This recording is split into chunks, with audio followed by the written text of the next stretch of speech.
If you could have a camera running on the tomb in and around 33 AD, that an actual Jesus would have walked out on the third day after his crucifixion and burial. There were as many as, Paul says, up to 500 witnesses who took part in this event. The argument again. Shalom, my friends, and welcome to this video where we are going to basically steelman the argument that the resurrection happened. Now, I know what many of my viewers are thinking. What in the world? Why would you even entertain the possibility? And my Christian viewers are wondering, I didn't know that Yehuda would even entertain this possibility. What? He's a Jew. Why would he validate the strongest point, supposedly, that Christians have for the supposed messiahship and even godship, chas v'sholom, for Jesus? Well, we're going to go on a journey here, and we're going to tackle the possibility that the resurrection actually happened, and demonstrate that even if it happened, Jesus still would not be the Messiah and not God, especially if he claimed to be God in the flesh. So, buckle up, people. Let's get ready to deep dive into the possibility that the resurrection of Jesus actually happened. Against it goes, look, all these witnesses are likely to have been pretty primitive, mostly illiterate. That's what C.S. Lewis referred to as chronological snobbery. The mythology builds up around incredibly famous people. There are details within the New Testament that would be embarrassing if they were made up, unless those were actually things that actually did happen and they're trying to be honest. And I can, explain my reasoning for that. Date the Gospels really far much earlier, within closer to the time frame of Jesus. I've seen Ricky Gervais, and he says, look, there are 3,000 gods if you add. So, okay, fine. So, just to clarify, we're only going into the possibility of the resurrection of Jesus. So here we have Mel Gibson, who, of course, is no friend to the Jews, but he will give a little quick quip about his explanation about this. Well, I regard the Gospels as history. It's a verifiable history. Some people say, oh, it's a fairy tale. He never existed, but he did. And there are other accounts, verifiable historical accounts outside the biblical ones that also bear this up, that yes, he did exist. And the other aspect of that is that all the evangelists, the apostles who went out there, every single one of those guys died rather than deny their belief. And nobody dies for a lie. Nobody. Right. So that's part of what I'm doing. It's like showing nobody dies for a lie. Yeah. Well, So this is a very apparently powerful argument that Christians love to bring up, that nobody dies for a lie and that there were 500 witnesses, right? So from what I understand, there was one passage in the New Testament that Paul explains that there were 500 witnesses who saw Jesus rise. And for the sake of this video, we're not going to contest that. We're going to assume, steelman the argument. Now, just to be abundantly clear, personally, I don't believe in the idea of the resurrection. I do believe that Jesus existed. That's just my personal belief. Do I believe that everything in the New Testament happened the way that it says? Absolutely not. I don't find the New Testament to be a credible historical document. But what I do find is that there's probably kernels of truth within the context of the New Testament that might have some historical basis. Do I believe Jesus was Messiah? Absolutely not. Do I believe he was God? Of course not. Chas v'sholom. However, even if, like I said at the beginning of this video, even if the resurrection happened, we have reason to reject Jesus as Messiah and God. Now, this is a debate that was done between our friend Dr. Michael Brown and an individual Rabbi Daniel Freytag, who I actually met at a Shabbaton years ago. Before this debate, I gave him a little advice, and he actually took the advice, and it came up in the Q&A regarding Ezekiel 14:14 and Daniel being righteous during times of exile, which Christians don't have any answer to. He didn't have a temple, he didn't have a sacrifice, so what are you going to do, Christians? Was Daniel in hell? Anyway, that's not the topic of the video. topic here is entertaining the possibility of the resurrection.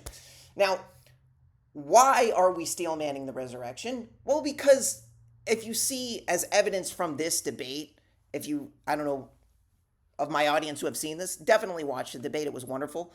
And obviously you might see it through a different lens with the current Dr. Brown situation. But regardless, when you examine this debate, you see that the resurrection is so important to Christians that they will literally equate it to the most horrible atrocity that has ever happened to the Jewish people in sheer numbers. You'll see exactly what I mean in this clip of a Q&A portion of the debate.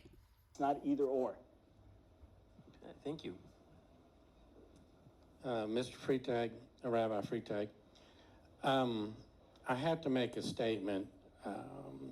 You're saying, this is not really my question, but your statement that it didn't happen is as offensive to me as if I told you the Holocaust never happened. Both have historical proofs. So, think about the power of that statement.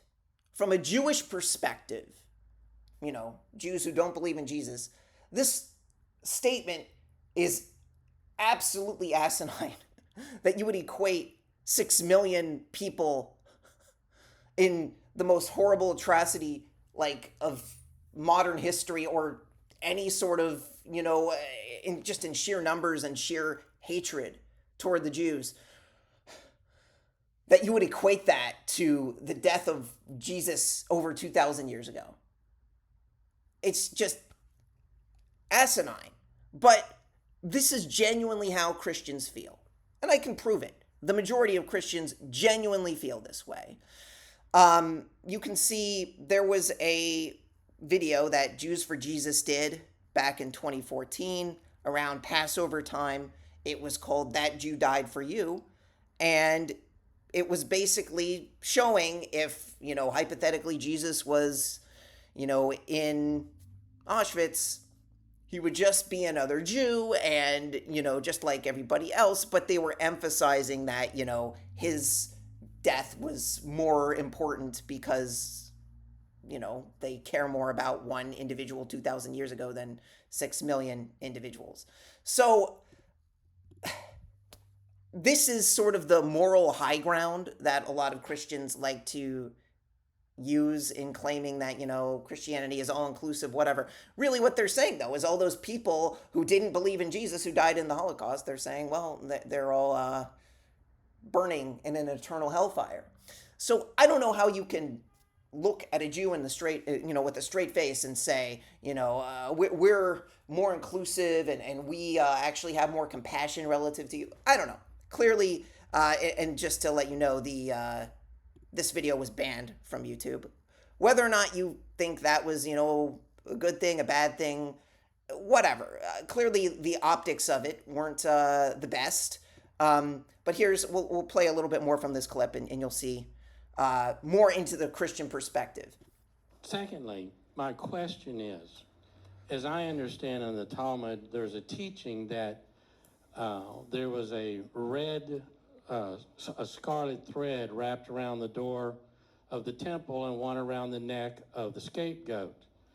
And as I understand, since 30 AD, that scarlet thread never turned white again. And one other clarification, many Christians do believe, you believe in Jesus, that's it for the law.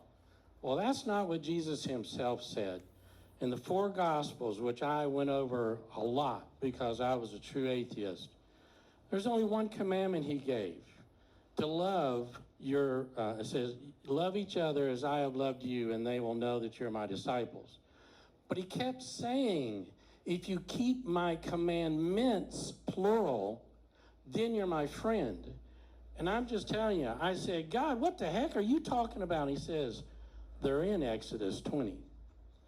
So a lot of people do believe that the Torah precepts are thrown away. And that's too bad, I think, for Christianity, because he has not changed. So the proof is in the pudding. If you look at the body of, Jesus, whatever, the church, the majority of them, even Jews for Jesus, don't keep the Torah according to what they would call Old Testament standards. They don't keep Shabbat. They don't have any real tangible way of connecting to what they would call the Old Testament laws. And including Dr. Michael Brown, you see, he basically practices Christianity just like any other Protestant. He doesn't, really implement anything unique that would distinguish him as a Jew aside from being a Jew in name. Going back to that thing with the red thread and the Yom Kippur ceremony, what this is indicative of is that Christians are saying exactly what I said before. They blame the destruction of the temple on the Jews rejecting Jesus, which means in turn they blame the death of 6 million Jews on the rejection of Jesus. That's why they claim we have been in exile for so long. That is the sole reason, according to them. Now, obviously, if you watch my videos, you know that we have biblical basis for other reasons. Sinat chinams, we can go to Zechariah 8 and show demonstrably that's where that comes from, right? And that is how we will hasten the redemption and rebuild the temple, and that's when the true Messiah will come, who clearly Jesus didn't give us any reason to believe that he was the Messiah. You can watch my other channel, my other videos on my channel, which explain and demonstrate that. But for the purposes of this video, we're just exploring this possibility of the resurrection. And just to give you context to how important this is, that they will literally claim that it is just as offensive to them as somebody denying the Holocaust happened. That's how much is at stake here. And that's why you really can't go into an argument denying that the resurrection happened and think that a Christian is going to take you seriously. It would be equivalent, literally what this man is saying, to somebody going up to a Jew and saying the Holocaust didn't happen. So just imagine yourself, if you're a Jew, and having a conversation with somebody like that, and imagine how seriously you would take them. That's how Christians feel when you go up to them and say, the resurrection didn't happen. It's insane, I know, but that's what they believe. This is proof, living proof right here. He still wants us to do the right things, as you pointed out. So would you answer about the scarlet thread? All right, we had 3 or 4 things going on there. Well, I'm going to respond to the first thing you said, because I had a grandmother who was in Auschwitz who had a tattoo on her arm, so I believe that happened. And if it's offensive to you that there are people who don't believe in Jesus, I can't help you. No, I'm saying your statement. Am I supposed to lie to you? Am I supposed to lie and tell you I believe something else? If I went to you and said the Holocaust didn't happen, you're full of it, would you go, no, okay, maybe it didn't happen? With respect, he's an Orthodox Jewish rabbi. Of course he doesn't believe in this, and he should... So it's interesting, Dr. Brown is defending him, which you can argue is a noble act. I mean, whatever, you can say what you want about Dr. Brown now. I think, though, is that regardless of whether or not this was a charitable way to view Dr. Brown, it is also to his advantage that Rabbi Freytag rejects the resurrection, because it does not provide good optics for, like I said, anyone who would be willing to listen to a Jew. This is kind of like the big dirty secret, is what I'm getting at, is that the resurrection is more important to Christians than anything else. It does not matter if Jesus failed to fulfill the Messianic prophecies. They have basically this distortion idea that because the resurrection happened, Jesus can say whatever he wants, and that validates everything that he says, even if there is zero proof for it. And honestly, what I find more incredulous about Christianity than the resurrection is the idea that Jesus was supposedly sinless. I actually find that to be harder to believe, because you can't use witnesses to prove that Jesus was sinless. Like at the beginning of the video, it talked about if we had like cameras to view the resurrection. Okay, fine. But how do you police whether or not somebody was sinless, especially when Jesus makes the statement that somebody who even lusts after a woman in his mind is committing adultery of his heart in his heart. So that means that there are thought crimes according to Jesus' standard in the New Testament. It is impossible to police whether or not Jesus would be a sinner under that category of sin that Jesus clearly endorses. So I made a short clip about this in a video. It's called The Best Way to Debunk the New Testament. Blood sacrifice is not the only way to atone for sin. Anyway, I'll play you a short clip from that. The idea of the death of the righteous having the ability to atone for sin on some level. But what you will not find in rabbinic literature is the idea that the death and the shedding of the blood of a supposed sinless man is the only way to atone for sin. And remember, that is the position of the New Testament in Hebrews chapter 9, verse 22. Once again, the death of the righteous is one way to atone for sin, but it is not the only way. Also, and I'm asking this question in all sincerity, why do Christians trust the New Testament that Jesus or Yeshua was supposedly sinless? Not that it makes a difference if he was or not, but how do you even prove something like that to be true? Do you have secret hidden cameras from over 2,000 years ago that caught footage of Jesus or Yeshua's every moment of life to prove that he never ever sinned in his whole entire life? The New Testament doesn't say much about his childhood. Are we sure he never told a little white lie as a kid, or that he never talked back to his mother and father? It just seems strange to me when I hear Christians insisting that Jesus or Yeshua was sinless with this brazen confidence when there's literally no way to validate such an extraordinary claim. But back to the... So, yeah, just to kind of watch this video if you want to see the best way to debunk Christianity in one fell swoop. Another aspect in this individual, Ash Mays, who I've been kind of interacting back and forth with, who's on the verge of converting to Christianity if he hasn't done so already, he has sort of bought in like a very strange idea, and I've seen this before. There was an individual, his name was the Messianic Drew, who actually made an appearance in this debate with Rabbi Freytag. I just remembered this right now. That's kind of hilarious. He was in the Q&A as an audience member, and he used to have a YouTube channel called the Messianic Drew. And one of the statements that he made on the channel, it had a big banner, and it said, "There is more evidence to prove the resurrection of Jesus than the idea that Moses even existed." Actually, here he is right here. And I don't know if he still believes the way that he did. Hopefully he came back to Judaism. He claims he's a Jew. But yeah, he made this sort of asinine backwards statement on his channel. Like, the point is that the New Testament is fully dependent on the theology of the Tanach. If you reject the theology of the Tanakh, you don't get to put on your atheist hat and say, "I don't know if the Exodus happened. You don't have proof of that."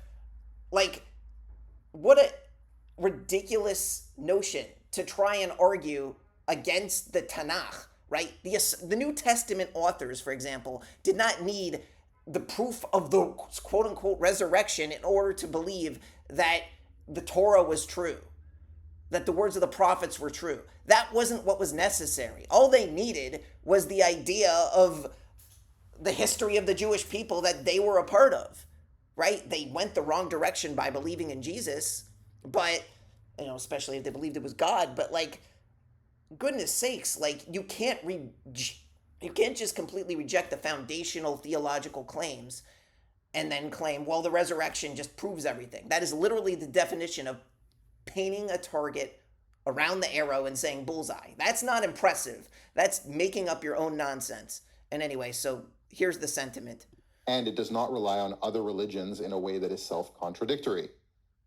Now, Jewish polemicists often argue that Christianity depends on Judaism, but not the other way around. What they mean to say is that the New Testament relies on the Old Testament as the prophecies in the Old Testament find their fulfillment in Jesus. However, even that argument is severely flawed, Because if you were to strip away the New Testament of all references to the Old Testament prophecies, you would still have the account of a man named Jesus who came, performed miracles, died, and was resurrected. Who cares? Like, why does that prove that he's the Messiah? He's God, right? It doesn't. And we'll get into that in a second. So fine. So we already went through this. So here's kind of the meat of the video that I wanted to discuss.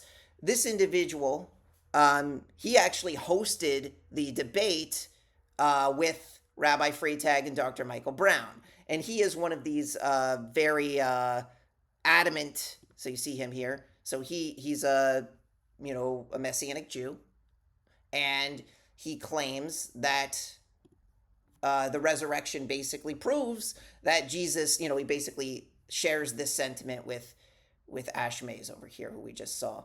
So let's hear his argument, and we will thoroughly debunk what he is saying.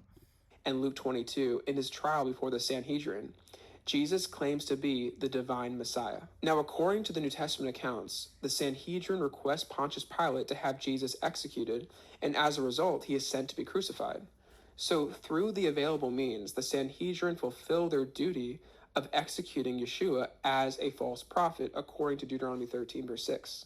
Going back to Maimonides, Israel must obey a prophet provided they can provide a sign or wonder from God.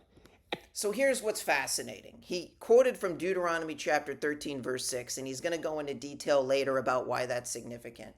Deuteronomy chapter 13, verses 1 through 7, roughly, demonstrates definitively that basically the New Testament is 100% dependent on the theology of the Tanach and not the other way around. 100%. Ashmaze completely dropped the ball there and is completely backwards in his understanding here because of the fact that it accounts for the fact that even if a miracle happens, it says it explicitly.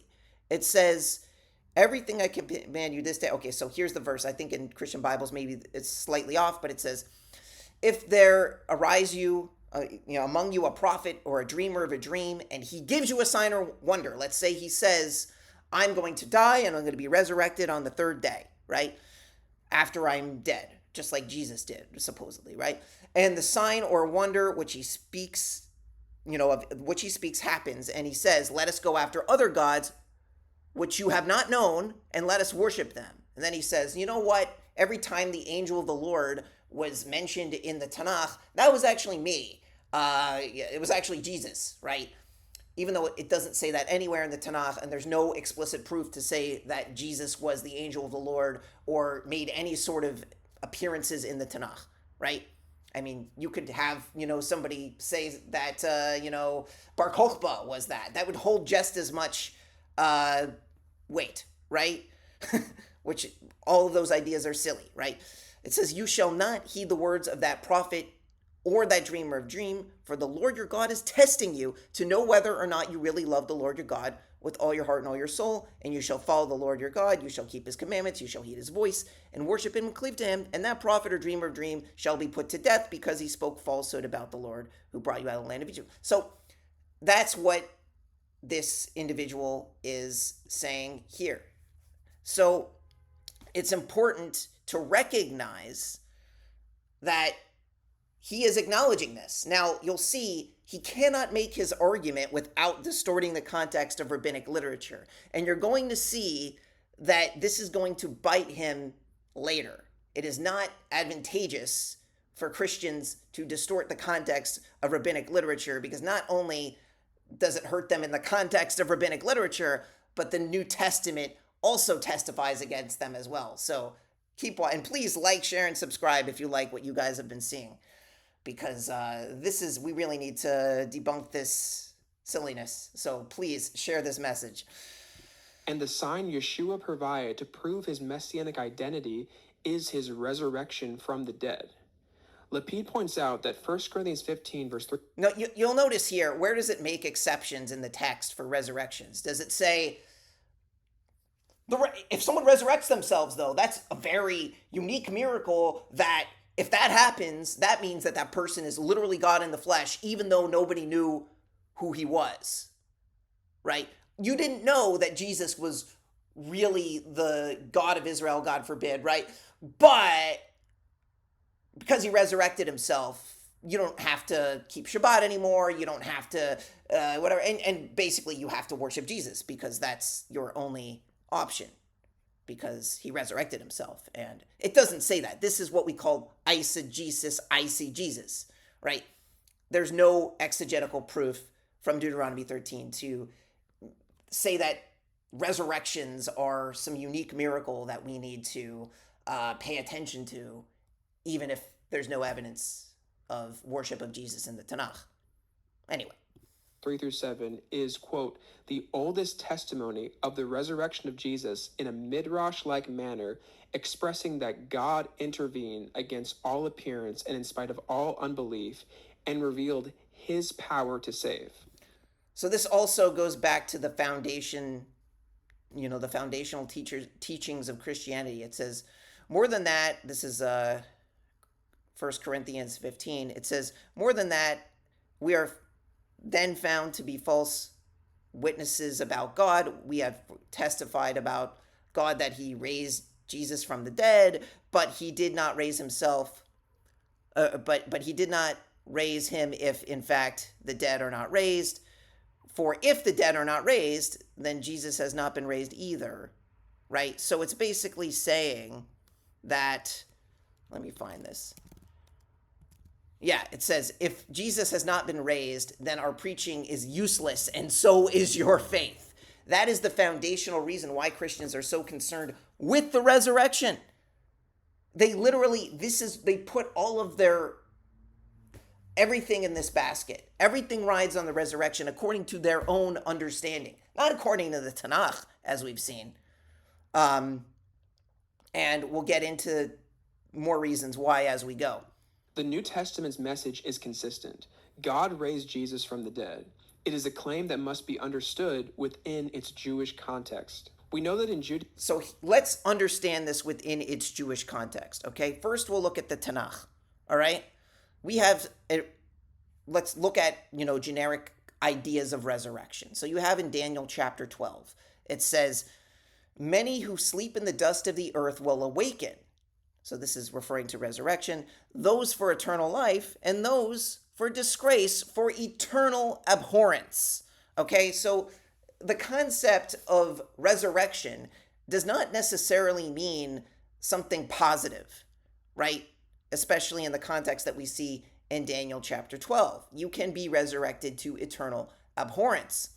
We see in Ezekiel chapter 37, right? This is the Messianic chapter that connects resurrection. It is true that resurrection is connected to the future Messianic era. That's not a problem. The issue is the idea that resurrection is an exclusive sign that defines Messianic validity, and that in order to be the Messiah, one must resurrect themselves from the dead. That is not in the Tanakh. That is, once again, painting the target around the arrow and saying bullseye when nothing in the Tanakh validates this necessity, right? It's only because Jesus failed to fulfill the Messianic prophecies and died that this reactionary theology was invented, because actually Ezekiel 37 is one of the most Messianic chapters we have, where we ironically have, my servant David shall be king over them, one shepherd shall be for them all, and he shall walk in my ordinances and observe my statutes and perform them. And then it says that there's going to be world peace, covenant of peace with them, everlasting, right? And Jesus didn't fulfill any of this. And this is chronologically after the final ingathering of the exiles of all of Israel, which obviously hasn't happened yet. Because it literally says, I will make them one nation, I will gather them from every side, bring them to their land. Has not happened yet. So that's why Jews are waiting for the Messiah, and we do not believe that Jesus is the Messiah simply because he resurrected himself. So we'll hear, I believe his name's Jonathan, this individual, now that I remember. Yeah, so let's keep listening. Judaism, God alone has the power to raise the dead. The Jerusalem Talmud explains this principle clearly by stating, quote, only the Holy One, praised to him, can resurrect the dead. As it is written, the Eternal kills and gives life. brings down to the pit and lifts up, referring to 1 Samuel 2, verse 6. It's interesting that he quoted from the book of Samuel, because actually in the book of Samuel, we have an interesting instance of resurrection. So, as we know, King Saul, there's an infamous story of King Saul basically conjuring up the spirit of Samuel through necromancy, right? And obviously this is forbidden by the Torah, but even though Samuel was effectively raised from the dead through necromancy, right? There was, so literally it says, Samuel said to Saul, "Why have you roused me to bring me up?" And Saul said, "I'm greatly distressed," right? And he says he was trying to figure out what to do. And Samuel said, "Why do you ask me when the Lord has turned away from you?" Right? "The Lord has done to him as he spoke by me, and the Lord has torn the kingdom from your hand. He has given it to your fellow David, because you didn't listen to the Lord's voice. You did not execute the fierceness of his wrath against Amalek. Therefore, God has done this thing to you this day. And the Lord will also deliver Israel with you into the hand of the Philistines. And tomorrow, you and your sons will be with me." Right? You're basically going to die. "And the Lord will deliver the camp of Israel into the hand of the Philistines." So that's exactly what happened. Now, this was through necromancy. This was not through, directly through, you could say, like, was this through God or was this not through God? This was a prophecy that came true, even though it wasn't something that was sanctioned by God in the way that it was done. But does this make Samuel a false prophet because he made a prophecy that came true through necromancy? This is a huge hole in the argument of resurrection, because we see an explicit example of something. Like, it could be argued, what if there was a possibility that Jesus was resurrected through necromancy? Most Christians would reject this idea because they want to follow the New Testament narrative, but it is interesting that this is an idea that exists, and God, you could argue, sanctions it, because Samuel's not a false prophet regardless, even though he was conjured up through, unlawful means, sinful means, but that didn't make Samuel's words false. Interesting. Why couldn't Jesus have been resurrected through necromancy and not through, it's a possibility that we have to contend with, especially when Jonathan is bringing up the Talmud, because believe it or not, the Talmud entertains the idea of Jesus being resurrected through necromancy. Let me show you. This is the infamous passage, right, that Christians will bring up, and they say, the Talmud says horrible things about Jesus, right? And it's questionable whether or not this refers to Jesus himself, but this version entertains that possibility. But I will say there is a debate about whether or not that is the same person. But anyway, so according to this is Onkelos, the famous convert who wrote Targum Onkelos, the translation of the Torah into Aramaic. It says he was the son of Titus's sister, and he wanted to convert to Judaism. He went and raised Titus from the grave through necromancy. So this idea exists in the Talmud, right? And he's asking whether or not he should convert, and it talks about the punishment. And then he raises Balaam, right? And then he talks about the punishment here. And then, according to this understanding, it says he raised Jesus, the Nazarene, from the grave through necromancy. And Onkelos said to him, "Who is the most important in the world where you are now?" And Jesus said to him, "The Jewish people." Onkelos asked, "Should I attach myself to them in this world?" And Jesus said, "Their welfare you shall seek, their misfortune you shall not seek. For anyone who touches them is regarding as if they were touching the apple of his eye." And Onkelos said, "What is the punishment for that man?" A euphemism for Jesus himself in the next world. And Jesus said to him, a very severe punishment, which is very similar to Christian hell, which is why I don't argue against the idea, if you can see. But it's not for all people, only reserved for unique people. Some irony there, right? And remember, we already read in Daniel chapter 12 that some people are resurrected to eternal abhorrence. So what is stopping Jesus from being resurrected to eternal abhorrence, even if the resurrection happened? That's really the crux of this, right? Why do we have to assume that the resurrection means that he must be resurrected and be some righteous man? Not necessarily, right? It says explicitly, some will awaken for eternal disgrace, not just for eternal life. So that's literally what the Talmud is saying about Jesus. So, similarly to in the movie Aladdin, when Jafar wishes to be the greatest genie ever, most powerful genie in the world, you gotta remember, the lamp is still a part of that. A genie has a lamp. Same when you open up the Talmud and you say, oh, God only resurrects the dead, you got to understand it within the context of what the Talmud is speaking about.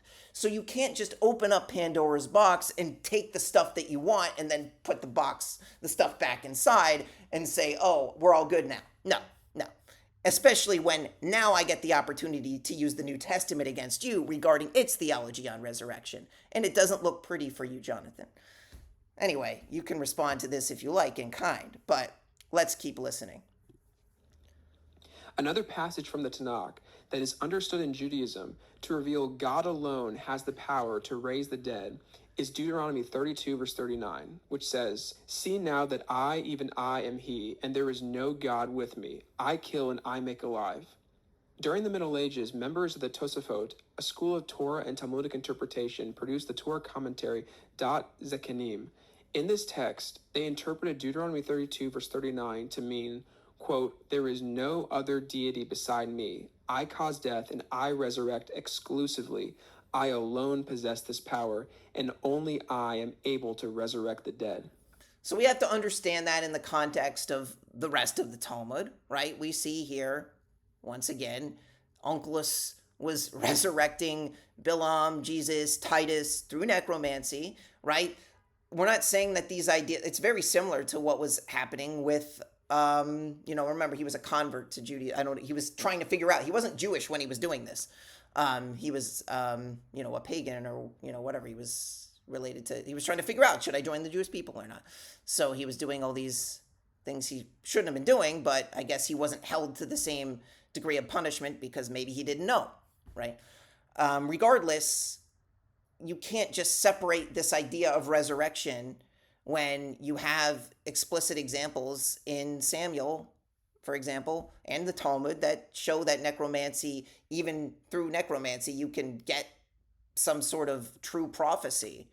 But that doesn't mean that that individual is a God, man, flesh, Messiah person that you must worship, even when there's no evidence of anyone worshiping that individual in the Tanakh, and thus under the category of Deuteronomy 13 would be a false prophet.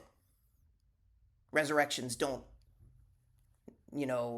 that's not the loophole exception, at least according to the explicit text. When you have to, cherry pick rabbinical ideas and distort them for nefarious purposes to argue, oh no, resurrections are actually the secret code to breaking Deuteronomy 13, and you can just reject the Torah, and just make up what you want and just worship Jesus and everything's fine. No, I think we want to take Deuteronomy 13 at its word and not disingenuously distort rabbinic literature to make it seem like, oh no, it's okay because resurrection. Because you don't see that anywhere in Deuteronomy 13. Sorry, you just don't. Anyway, let's keep watching. Another clear expression of the Jewish belief in the resurrection of the dead is found in the Amidah, declaring, "You are mighty forever, O Lord. You revive the dead." It then raises the question, who is like you, master of mighty deeds? Who can be compared to you, O King, who causes death and restores life and causes your salvation to sprout? You are faithful to restore the dead to life. Blessed are you, O Lord, who brings life to the dead. This prayer asks if anyone can be compared to God, meaning who else can raise the dead? The answer is that there is no other. Jeremiah 10 verse 6 states, "There is none like you, O Hashem. You are great, and your name is great in might." Throughout history, religious Jews have continually echoed the Amidah prayer, declaring God's exclusive power to raise the dead to life. As Maimonides points out, if the prophet, quote, seeks to discredit the teaching of Moses, we know for certain that he is a false prophet, and whatever he did was done by secret arts and with the aid of witchcraft. This process is necessary for many miracles, but the resurrection is unique because the power behind the miracle is already known. God alone can raise the dead. Now I want to talk to you about... So how do you understand, God alone raising the dead, but then you have necromancy in Samuel and, with the resurrection of Samuel, and you still have a true prophecy, right, that was given. That didn't make Samuel God, obviously. So why would it make Jesus God if he was supposedly resurrected? Why? It's a complete illogical, nonsensical argument. Anyway, let's keep listening. About an objection that I heard from a counter-missionary and Orthodox rabbi when I was attending Messiah Conference, which is the annual Messianic Jewish conference held at Messiah College. Now, the counter-missionary organization, Jews for Judaism, they set up a tent at the entrance to Messiah College with the goal of talking to Messianic Jews to bring them out of Messianic Judaism, to, in their view, deconvert them. And the years I've been going, I make an effort to go down to the tent and have just great conversations with these counter-missionaries, and sometimes there's rabbis there.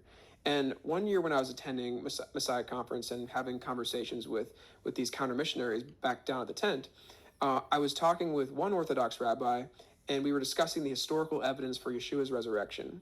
And what he told me was this. During the conversation, he just really wanted me to know this. He said that even if he knew that Jesus rose from the dead and Jesus was standing right in front of him, he would not believe that he is the Messiah. Why? Because Deuteronomy 13 shows us that even false prophets can perform miracles. So the resurrection would be a test from God to see if we would remain faithful to him rather than worshiping a false Messiah. So you can see he is aware of the argument, yet he's still doubling down on this idea. And once again, there is no way to prove his point using the text alone, right? Even quoting from the Amidah, the idea that God resurrects the dead, or even, other sort of passages here, it does not say that resurrections validate an individual, everything that they say, even if they say something that, because remember, the burden of proof here is for the Christian to prove that people worship Jesus in the Tanach. Otherwise, Jesus automatically falls into the category of other gods who Israel has not known, and that would make him a false prophet. I could just as well claim that, Shabtai Tzvi was always, everywhere you see the angel of the Lord, that's Shabtai Tzvi, Chas v'sholom, right? Or the Lubavitcher Rebbe, he's really the angel of the Lord. You don't have any way of proving this, right? A lot of Christians will say Jesus is at the right hand of God in heaven, right? What proof do you have of this? I could say that Jesus is at the left foot of Satan, and it would carry just as much weight in theory, because there's no way to prove either statement, especially when we see in Daniel chapter 12 that both possibilities are valid. You can be resurrected to eternal life, and you can be resurrected to eternal abhorrence. There is no way to prove that today. So that's why we don't look at Deuteronomy 13 and say, well, actually resurrections are the secret code to break it. No, we look at Deuteronomy 13 and we take it seriously. We don't make an exception for resurrections because it doesn't say that. If you're going to cherry pick rabbinic ideas of rabbis who didn't believe in Jesus, what are you even saying? It's just, and once again, keep watching to the end because we're going to use the New Testament. You open up Pandora's box, man. We're going to show you how the New Testament actually testifies against you. And I think we should take what this rabbi said seriously. It's a seemingly powerful objection, but in the end, Maimonides really is valuable in showing why this objection doesn't hold up. As Maimonides points out, the miracles the false prophet performs do not come from God's power. And if this is the case, how can God raising Yeshua from the dead be God testing Israel? Listen to what Abraham ibn Ezra says concerning the test in Deuteronomy 13. He says, it is a test in that God let him be and did not kill him. Rabbi Jacob ben Asher wrote something similar. He wrote, and did not kill him. Okay, so here's the deal, right? Even if somebody is resurrected from the dead, right? How do you know that that individual did not make a false prophecy after the time that they were resurrected? Such is the case with Jesus potentially. What do I mean? Let's go to the New Testament, right? Since you're using rabbinic literature and you're claiming, all these sorts of things that obviously aren't, too kosher, we're going to look at the New Testament. And this is the book of Mark, the end of the New Testament in the gospel, the end of the gospel of Mark. And there's debate about whether or not these verses are actual verses from the Gospel of Mark, but it's, as it says, the earliest manuscripts and other ancient witnesses do not have verses 9 through 20, but many Christians believe that these verses are true, and we'll see where it's validated in another part of the New Testament. It says, whoever believes and is baptized will be saved, but whoever does not believe will be condemned, right? And then it says, and these signs will accompany those who believe. So believers in Jesus will have this. In my name, they will drive out demons. They will speak in new tongues, and they will pick up snakes with their hands. They will drink deadly poison. It will not hurt them at all. And they will place their hands on sick people, and they will get well. So obviously, we know this is why you see all those preachers going around doing these types of things. And, well, of course, we know that they're true prophets because all Christians who believe in Jesus will not die of snake venom or poison or anything, right? Kentucky pastor is dead after a snake bites him. Middlesboro pastor Jamie Coots appeared on the National Geographic reality show Snake Salvation. Police say Coots refused medical treatment for the bite at his home on Saturday night. When emergency workers returned to check on him later, he was dead. Oops. So here we go. This is proof in real time of a potential false prophecy that Jesus made post-resurrection. All right? Now, you want to say like, oh, well, that's, we don't believe in that. Not all Christians believe that part of Mark is valid. Okay, fine. You can say that if you want. But you also have a different part of the gospel, right, which actually discusses the same thing. It says 72 returned with joy. The Lord, even demons are subject to us in your name. And they said, I saw Satan fall like lightning from heaven. Behold, I have given you the authority to tread on serpents and scorpions and over all the power of the enemy, and nothing shall hurt you. Right? Believers in Jesus, right? So either way, you have this to contend with whether or not you believe in the Gospel of Mark. The point being that even if he was resurrected, there is still possibility that things that he said were false and that he had false prophecy. It does not validate everything that he says, right? It just doesn't. And recognizing this is so important. So we're going to get into more New Testament difficulties. We'll listen for a little bit more. The reason why Hashem allows such a person to perform a miracle or to correctly foretell an unlikely future event is to put your faith in him to a test, to see if you will use such people to try and foretell future events for you, thus subverting your absolute faith in him. Similarly, Dr. Jeffrey Tegay, in his JPS Torah commentary on Deuteronomy, he understands the meaning of verse 4 as God, quote, allowing the sign to come true.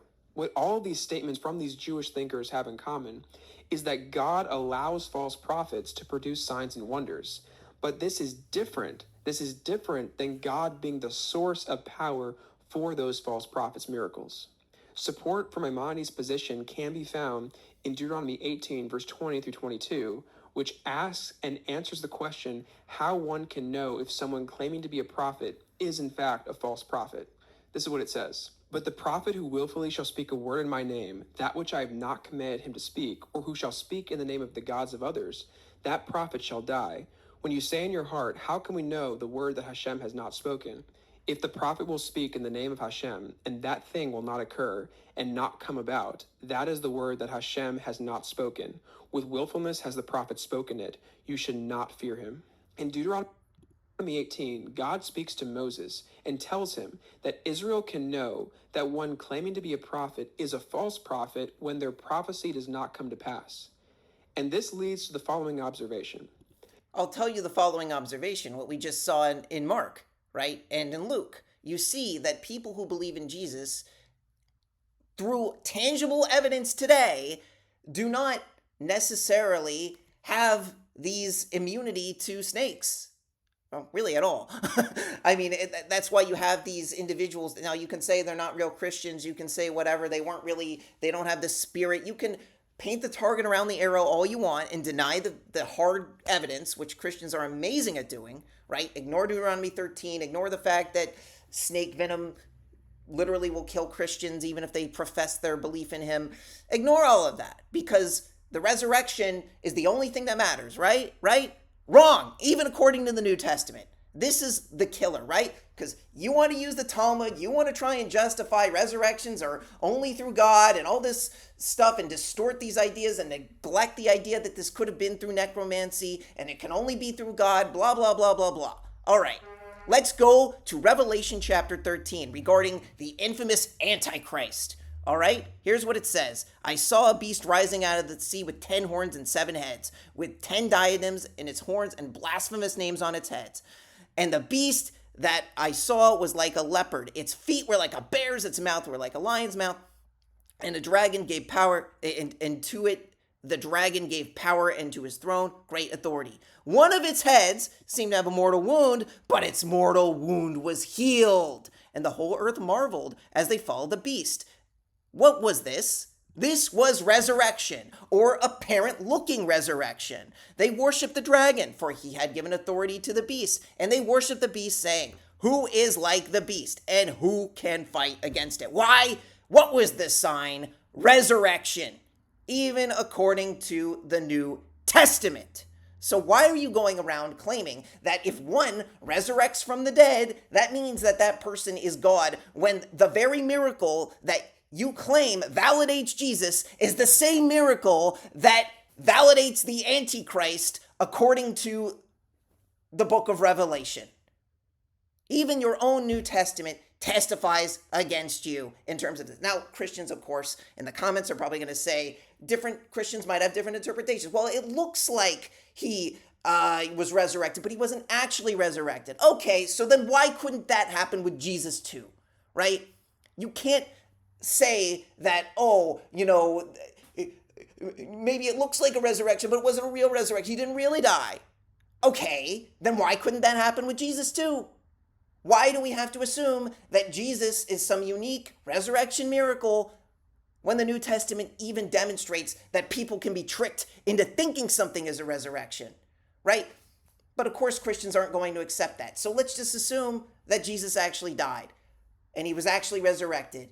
Once again, Deuteronomy 13 does not give us any exceptions to the idea of resurrections having some immunity to the idea of false prophets performing miracles, because resurrections are a unique thing that only God can do, and therefore you just have to follow them even when they didn't fulfill any of the Messianic prophecies that can be tangibly shown to be fulfilled, such as we just looked at Ezekiel 37, which is associated with resurrections, but also the ingathering of the exiles, which Jesus failed to do.